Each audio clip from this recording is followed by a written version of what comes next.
about here and do some singing and yeah.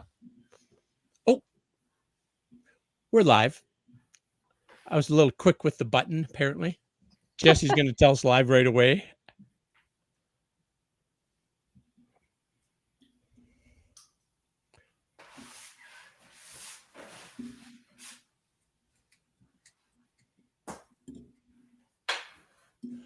Okay, welcome to Dial.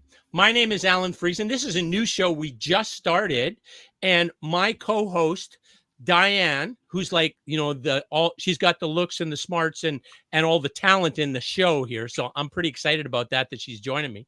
And Diane, introduce yourself, and then let's introduce our special guest number one for this Dial. This is going to be bigger than Oprah, right, Diane? That's for sure. For sure. Yeah. Yeah, for sure. So, hi, Alan. It's great to be here. Diane McConnell is my name. Little bit about myself. I am happily settling into retirement. I was working with Parkland School Division as an associate superintendent, and now I am in the lovely, beautiful territory of Nordegg and enjoying my time with my husband, and it's amazing. Our guest tonight is really exciting for our first night is my beautiful daughter. That is awesome. That is awesome. And I really like how you kind of you rooked her into having a job with the show too. She's gonna what's she, the executive producer or something we named her? Is that what we did her? No, don't tell her that yet. She tricked me into this, by the way. I know. Fully got tricked. Didn't know what I was agreeing to. Didn't even know the date. Well, we're glad you made it here. Thank you, Marion. I appreciate that. So tell us about you. Like we met for 20 seconds before we went live here. So tell us about Marion. That's right. So my name is Marion Barrows, and I am Diane and Roy's daughter. So I am the daughter of newly retired parents. I live in Spruce Grove, Alberta, which is just outside of Edmonton. And I have a double business, a double practice. So I have a half of my practice in life is as a life coach and an author and a spiritual teacher, etc. And then half of my life is as a consultant, and I work with kids that are blind and visually impaired. I'm also an avid athlete. I'm really into triathlon right now, and I'm the mom of a 13-year-old boy, which keeps me wildly entertained daily. Yeah, that's me. He has a very unique name again. What's your son's name again? Yeah, so his name is Kefren, and he was named after a mountain in Banff National Park, which happens to be itself was named after a pharaoh, one of the pharaohs who built the Egyptian pyramids, which I didn't know at the time. So he's got quite the powerhouse of a name. No kidding. Yeah. Mm-hmm. Yeah. Excellent. So you have your consulting business. I do. And then you have your other business. Is that like 50-50 kind of a thing? Like you have between the two, or? It's interesting. I've been coaching actually longer than I've been consulting. I started my spiritual journey late in my teens and early into my 20s. I became a certified yoga teacher a very, very long time ago. I started meditating in 1999. And it kind of started through like teaching yoga and meditation and doing retreats. And then I did a life coach training program. And then I started a life coaching practice. And then I really wanted to write a book. And I wrote a self-help book that was published in 2013. But along the way, it's really tricky to, financially support yourself sometimes as an independent person trying to do all those things. And the consulting business opportunity came, and I have a master's degree in education. So when those opportunities started coming, there's my book. Ooh, there's your book. Look at that. Yeah. You got Vanna giving you the display here. Nicely done. That's right. Yeah. We're authors in our family. My mom has a book coming out soon too. So. Yes. Yeah. We had actually a whole 6-part series on Could This Be Great? Oh, yes. Yeah. Cool. So cool. Yeah. So we're looking forward that we can, when the website's available, that we can actually have people go buy it. That'd be great. So yeah. Where do people buy Fierce?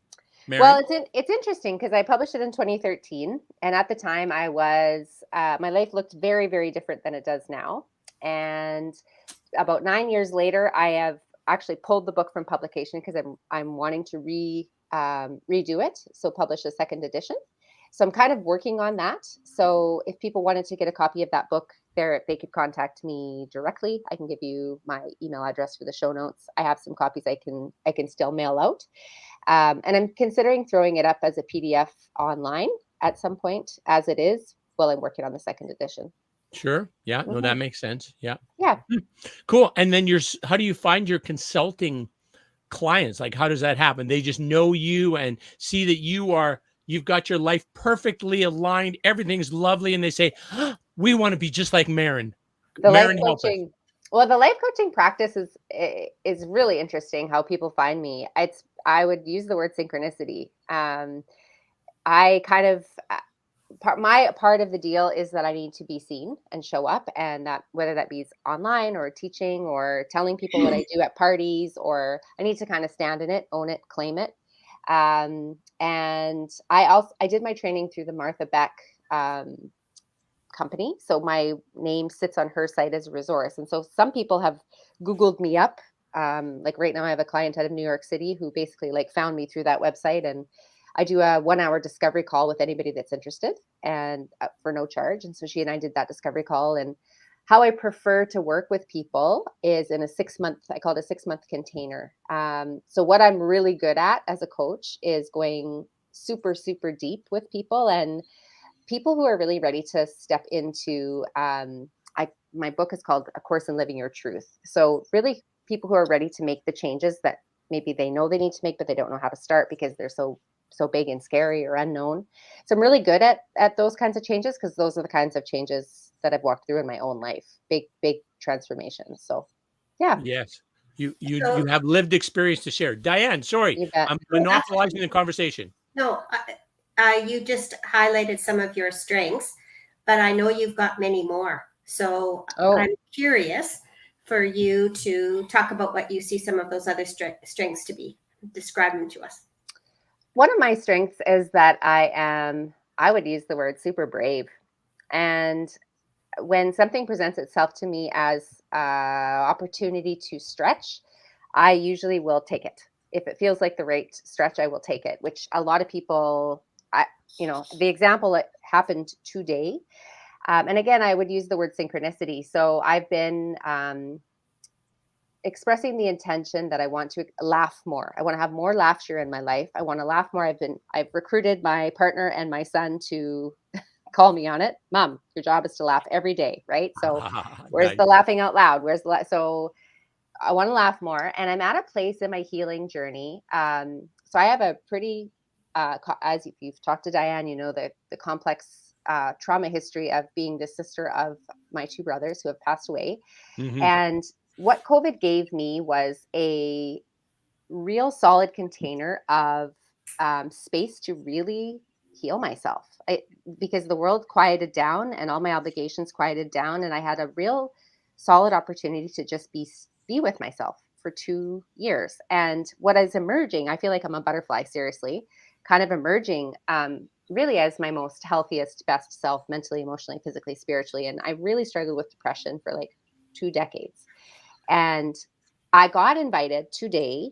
This is my courage example. It took me a long time to get there, but I got invited to join a class that is run by a stand-up comedian. So he will do 14 weeks of lessons with us to teach us how to be stand-up comedians. And then we will do a live set as a stand-up comedian. And the theme is mental health. So Nice. I got invited to do that. And she said, I thought of you, and you're super brave. And I was like, I am super brave. And sure, I would like to do that. So I just think it's perfect. Like I have this intention of, wanting to bring more laughter in my life. And I would say I'm at this place of butterfly. Like I'm really ready to share the gifts of what I've just walked through. So it's kind of neat. Mm-hmm. Yeah, that's amazing. And hey, like that's a lot of people would be, that's pretty scary. No, Yeah. That kind of thing. But you say yes, even though you're scared, you do the experience, you grow, you learn, and you learn something more about yourself. Man, I'm pretty good at this. You'll probably find I'm pretty good at this stand-up stuff. Like I can make a living out of this. Well, I don't know, but it hasn't. I'm willing to try. It hasn't hit your mind yet, but it got right zinged into mine. Get the date and we'll do it live. On the show. Exactly. That's Oh. thinking. Oh, there. Diane. Oh, okay, Maren. This is in That's addition. really brave. Double brave. Yeah. Who is In this addition lady? to you going to be our recruiting agent for this show, now you're going to also be the live performer for your That's stand-up act. Great. So get your calendar out. 14 weeks, count it, booked. I'm not telling you the date. No, I'm not. You're busy. Oh, that would be so cool. I got to tell you, you're talking about serendipity. Serendipity and synchronicity are my constant companions. Mhm. And every day I have a little ceremony in which I say thank you to serendipity and synchronicity because they're always with me. They're always guiding me, sometimes giving me a little bump check, a hip check to get me on the right path, right? When I'm not paying attention. But man, I'm a big fan. I'm with you 100%. So. Yeah. My Yeah. girlfriend gave me a job about a year ago because I've had a lot of that in my life. She said, you should start writing that down. Write it down every day, every time it happens. Like it's your job to track it. Yeah. So I have a daily practice of, and it actually shows up almost every day. Something really magical. Sometimes I have to phone my mom and say, guess what just happened? It's so crazy. Because I mean, you receive the gifts and the miracles. Like it's so unlikely. And then yet there it is. It's happening right there. Yeah. So Yeah. mhm. I was telling Diane that my bride Corolla and I are doing that Course in Miracles with Marianne Williamson. We started January Oh, 1. So cool. every day a little like here's the lesson. Here's her commentary on the lesson, right? Because I've tried reading the Course in Miracles and it's like, it's interesting, but it's tough to get through. It's pretty It dense, is. right? Yeah. So anyway, she is being our guide for this journey to learn the Course in Miracles. So Well, you know what? Here's a synchronicity. So I have tried to read the Course in Miracles and I've dated it. So I've been trying for 10 years to get through this thing and I have yet to make it through. The farthest I made it, I think, was like 4 months in of a daily. And it was in 2020 was the last attempt. So I started again January 1, huh? like Course in Miracles. I'm on day 18. Me So too. you and I are doing it together. Yeah. I don't have a excellent. guide though. I'm trying to get through it on my own. I should have hired up Marianne like you did. Well, That was she was smart. like, I think it's $67 or something for the year to do her Yeah. daily thing, right? So, Yeah. I thought I've been trying to read it forever. It's probably Yeah. been 10 years for me as well. And so Yeah. this way, at least I'm going to get, it's That's like, brilliant. it's beautiful. And the whole backstory of Course in Miracles, how it came about is just so lovely. It's just so inspiring, that whole story. Eh? Yeah. So, That's yeah. beautiful. I have a recommendation for you after this year is up into next year. Last year hung out with Wayne Dyer's take on the Tao. Oh, And yes. Okay. so I would read it once through and then I would just start again and read it again and start it again. So I spent the whole year last year, I feel like, hanging out with Wayne Dyer and the Tao, and it was profound. Absolutely profound. Really, especially during COVID times where you're trying to make sense of paradox. He used to carry that like the Bible. Yeah. Yeah. He would always just be waving He it. would have it everywhere. around in his hands when Always he was have it. speaking. Yeah. Yeah. He Yeah. always referred to it and quoted it, and For sure. Yeah, there's a song, I can't remember, Bruce can't think of his name right now, but one of his lyrics is about that Auntie always had a Bible next to the phone so that she could whip out a quote when she's on the phone with somebody, right? Turn to this page and, here's her piece of advice for you, right? So, Cool. yeah. Cool. I got to tell you too, COVID times, like, you're saying this is kind of like a reset and a way to like reestablish and for me as well, this has been the most amazing growth period during my life than I've ever experienced. Like it's been a real blessing for me, right? Because things slowed down. All of a sudden, I usually drive like 4,000 kilometers a month. So 40 hours a month, I'm behind the wheel. Haven't been doing that. So I got scads of time. I've been taking more courses and reading more and learning more. And I have this amazing self-care routine that I've kind of developed through COVID. It's just like, okay, I'm not changing any of that. Whatever happens with how the world kind of, these are keepers, right? So, Same. I feel exactly the same way. I had 11 conferences booked when COVID hit. 11 Wow. conferences away. And I was trying to figure out how I was going to physically do them all and pay for them. And I was so stressed when COVID happened and they all got canceled. I felt so relieved. I was like, oh, now I don't have to. Yes. Yeah. And I don't have to cancel them. They're gone. It's a race. So freeing. Oh, and there's my bike, and I'm gonna go get on it. Nice, nice. So tell us more about some of the gifts that you haven't mentioned, because there are more. Oh my gosh. So people who are listening, when your mother asks you to do a show, she knows all the dirt. She'll just keep digging. My other gifts. Well, I would say we talked about it before we came on air, but again, with the Brave thing, I have been exploring and playing with music. More recently, I would say in the last 5 or 10 years, I played piano as a kid, and I enjoyed that. And I used to write songs as a kid, and I've always enjoyed music, but I didn't really see myself as very musical. And but I always loved, like, as soon as the guitar comes out, I'm right there next to it. I want to sing, I want to be a part of that. And I wanted to be one of those people that could whip out a guitar and play a couple songs at a gathering. So I decided that I was going to commit to learning this, teaching it to myself. And I don't have amazing guitar skills by any stretch of the imaginations, but I can pull out a guitar and play a couple songs. And what started to happen for me was music started coming through me. Music, lyrics, like you were talking, Alan, you were inspired to write music. I was driving my car. I drive a lot for work too. And this song started coming out. I pulled the car over to write it down. And then I was singing into my phone, and I don't know. It just started coming. I didn't have the guitar with me. I came home, and then the chords were there. It just kind of happened, which is That's really, beautiful. And if yeah, you're just open to let it, right, to accept that gift that's flowing through you, mark it sure. down. I mean, that's amazing, right? So, Yeah, for sure. And that's actually really similar to how that book was written. It kind of just fell out of me. Like, I'm one of those people I'm hanging out with Julia Cameron, the Artist's Way, this year, because she really talks about unblocking creativity and being a partner to creativity and stuff like that, and some practices that help you with that. So what I would say as a writer, one of my challenges is it's either on or it's off. And when it's on, it's like the faucet is like gushing forth, and there's not enough paper or typing that's to capture it all. And when it's off, I'm like, it's off. Where's my bike? I'm busy. I have other stuff going on. So was that what you were digging for, Mom? Which strength are you digging for? Let's expedite this. Well, you have so many. You have so many. I would think that it would be really entertaining for you to tell us a little bit about Mare Bear Necessities. Oh my gosh. Yes, that's a great story. So speaking of writing, I used to have a blog back in 2009. So I had my son in November of 2008.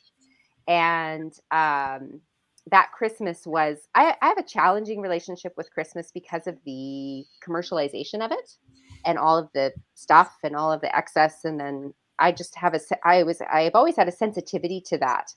And when I had my son, that sensitivity kind of went on overdrive, because when you have the only baby in the family, everybody wants to give you stuff. And then we had so much stuff, and I was very overwhelmed, and all the packaging, and I couldn't reciprocate. It just didn't feel right to me. So it caused me to have a bit of a crisis. And my response to that was to stop consumption for 1 year. I was like, for 1 year, I am not going to buy anything new other than, and I made a list and the rules were basically around food. And anyway, I started blogging about this and explaining why I was doing it. And, I moved to cloth diapers. And anyway, this whole thing kind of got really intense. And my mom was like, you're trying to be a pioneer. Like, I was growing my own food and canning my own food and trying to make my own clothes. And like, it got really full on. By the end, I gave up shampoo for 6 months. I didn't have shampoo. Like, it got very, and then I was trying not to make any garbage. And like, it got really big. And by the end of the year, I had 50,000 followers on this blog. This is a normal thing. Like, if I was telling you this story that I just did, lots of people are doing this kind of stuff. But in 2009, not a lot of people were doing it, especially new moms with new babies and these kinds of things. So it was a profound journey for me personally, but it was at a time where a lot of people were like, look at this crazy lady, look what she's up to. So it got a lot of attention. But this is how it works for me, is I kind of was like, okay, my year's done. Here's my reflection, close the computer, walk away. like, I wish now today as a writer, as a coach, as I would have done something with that audience and taken them with me on the journey, but I didn't do They're that. obviously people who are interested in what you're doing and like and trust you, right? That they Yeah. want to hear from you, right? So Yeah. yeah, So, yeah, yeah, so that was my year. My family, I love my parents so much because I've been through a lot of like intense, I would say, life transformations as part of my soul's path. And they just keep showing up to figure out who they're loving now. nice, nice. Who we That's got awesome. here?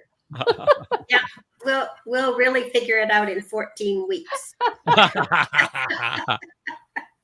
Not We'll see going to about miss that. that one. We'll see. Hey, Maren, I was going to mention to you as well, like you were saying about, singing or playing guitar, that kind of thing, that you didn't think that you were very good at it, right? Hmm. But the reality is, if you hear, I sing a lot. I can't play the guitar, but I sing a lot, right? So now, if I hear somebody sing a song that I like, a Delbert McClinton song, and I listen to it, I like it, I enjoy it. But if I sing that song, even if I can't sing as good as Delbert, I enjoy it way better. The whole experience in my body, my diaphragm moving, my keeping rhythm with it, and trying to emote the feelings that are in the lyrics, right? It's a beautiful experience for the singer, for the Hmm. performer, right? So regardless, if anybody even sees it, it's Yeah. still a beautiful experience for the person who's doing that, who's creating that, right? So I think that's one thing which stops most people in their tracks is, oh, somebody's going to look at it and say I suck. Somebody's going to Mm. criticize me, that kind of thing. And that'll happen. But just it doesn't matter. The experience you're getting from doing it is so valuable. So, Hmm. yeah, I think I think. that's very true with most creative processes, Yes. right? There's so much joy that comes with partnering with that universal flow. Uh, it's hard to even put that into words. So I think it's such an important part of being a human being Yes. is stepping. So one of my early stories is that I'm not creative. I'm not creative. Well, if you're alive, you're creative, Yeah. Yeah. Agreed. right? So Yeah. yeah. But we often stop ourselves. Oh, I'm not good Oh, enough, or oh, some people are going to laugh at me, or well, whatever, right? Or you start criticizing if you have a song that comes to you and you're critical while you're writing it down, you're not even going to get it written down, right? Like hmm, if you just accept whatever's coming, write it down, and then kind of clean it up afterwards, or not. But you yeah, had that experience already, right? So, for Yeah. sure. Diane, tell us about your creative process. Like you're a No, writer. no, No? no. Because I have another question. Oh, all right. Sorry. Yeah, that's okay. I was really interested in the Mare Bear necessity story, and you jump into stuff like that, and I think lots of people jump into stuff like that and they carry it through, but you really made it social, and you're doing that now with triathlon. Yeah, Your little yeah. updates and on your renovations, etc. That's not something that I haven't crossed that yet. I need to do something like that. But anyway, so I think the question I'm trying to ask you is about connection. Hmm. And what does connection mean to you? And what's the significance or the importance of connection in your worldview? Yeah. So one of the questions on the sheet that you gave me is about gifts. And so what I would say, you asked me earlier too, what are your gifts? What are your gifts? But I would say if I had to summarize what you're talking about is I have a gift of willing to be seen in my unfolding, right? So not it's all polished and I have the answer and I'm all done my Ironman now. And you want to hear my time? It's like, hey, I'm just starting to run after 13 years and I haven't, and I'm not in a runner's body at this moment. And I, broke my foot because I was trying to run barefoot. And it's like willing to be seen in the like, oh, fell on my face again. Oh, there I went again. I'm willing to be seen in the unfolding and in the imperfection. And I am willing to say, yep, I'm in process. And because we all are. And I think that's one of the most powerful ways to use social media is if you go on my Instagram, it's not polished, it's not pretty, it's not perfect, it's like pretty messy and it's unfolding. I constantly feel like I need to reintroduce myself to the world. And I think all of us do, because we're all in change. We're all transforming. So what you're speaking to is, I think I have a real gift or a real willingness to be seen in that and go first, so that other people, because the real desire that I have, deep desire, is to hold space for other people to do that too, and to find that shared experience of unfolding together. So that's the connection piece. I'm so curious about other people's journeys. I think, and people know that it's genuine. It's so real. Like when I find somebody that's doing triathlon, I'm like, oh, we're triathlon friends. Like, let's go. It's real. And I said the word triathlon, and I'm like, now I'm in a club. I started a club. Of course I did. Nice. Yeah.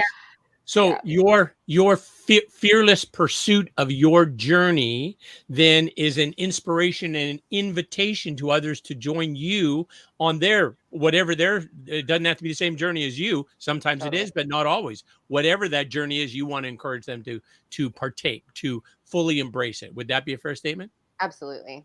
I have a deep, deep passion in achieving potential. I'm so curious about that. And that comes from my parents. That's I would say our number one core value that we were taught, right? So we have these two boys in our family who have physical limitations, like real significant ones, blindness, being the first, and then others that showed up. And it wasn't ever like, well, we can't do that. That was never the message. The message is like, oh, we can still do whatever we want. We just have to figure out how we're going to do it.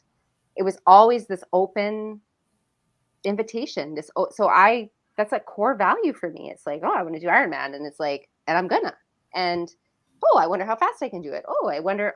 And it's just this constant.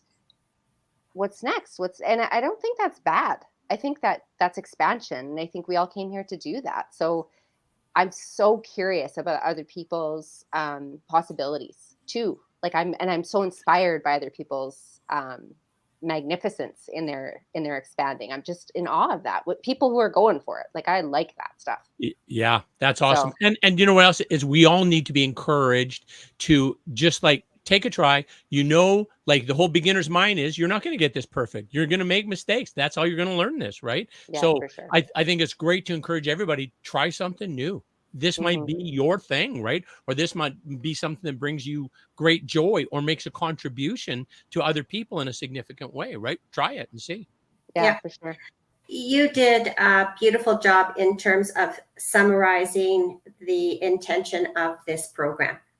Because in the world, there are millions of very, very interesting, authentic individuals that we don't get a chance to see or meet or hear about. And the purpose of this show is to try and mine the community and provide an opportunity or a venue for people to be seen, so that we can really start to see how rich the community is, and that we are all connected, and that there's things that we didn't know about people. And so I really want to thank you for setting a beautiful bar in terms of this program, and really given us the message about what we're trying to create here. And maybe you could suggest somebody that could come next week that you might know. Sure. We don't have like a big long list yet. It's funny that you're asking me that. Where do I find your website, or how do people contact you? And I'll find it and I'll put it in the notes. Yeah, my website is my name, www.marenbarrows, MarenBarros.com. And there's a connect with me icon right on there. People can email me directly through my site. Okay, I'm just going to put it in the chat right away. Perfect. And then also, do either of you speak Russian by chance? No. We have a chat comment. I think it's Russian. It's like a VOR.ONG. I don't know what that means. I'm gonna think it means amazing show, awesome work, guys. That's what I'm gonna take it as, and I'm not gonna look it up because it's probably not saying that. Awesome. Oh, good. Maybe we can get this guy next week. Yeah. Exactly. He was supposed to be a guest on my podcast. So get going. It's his turn. So can you Can you see that in the chat where I put your website in there? Oh, No. look at that. Oh, it came up on Jess FM because I'm a Jess FM administrator. So you Oh. can't see it in the chat? I can't No. see anything. Okay. All right. Well, Thank you, that's okay. Karen. Thanks for having me. You guys are Yes, awesome. thank you Good so job. much, Maren. Pleasure to meet you. That was amazing. And like, it's awesome that you've taken the role as recruiter, executive producer, talent for the show go forward. That's amazing. Yes. Thanks for that. Yeah, no problem. Anytime. Okay. Keep guys. yourself well. Okay. Goodbye. All right, Take thanks. care.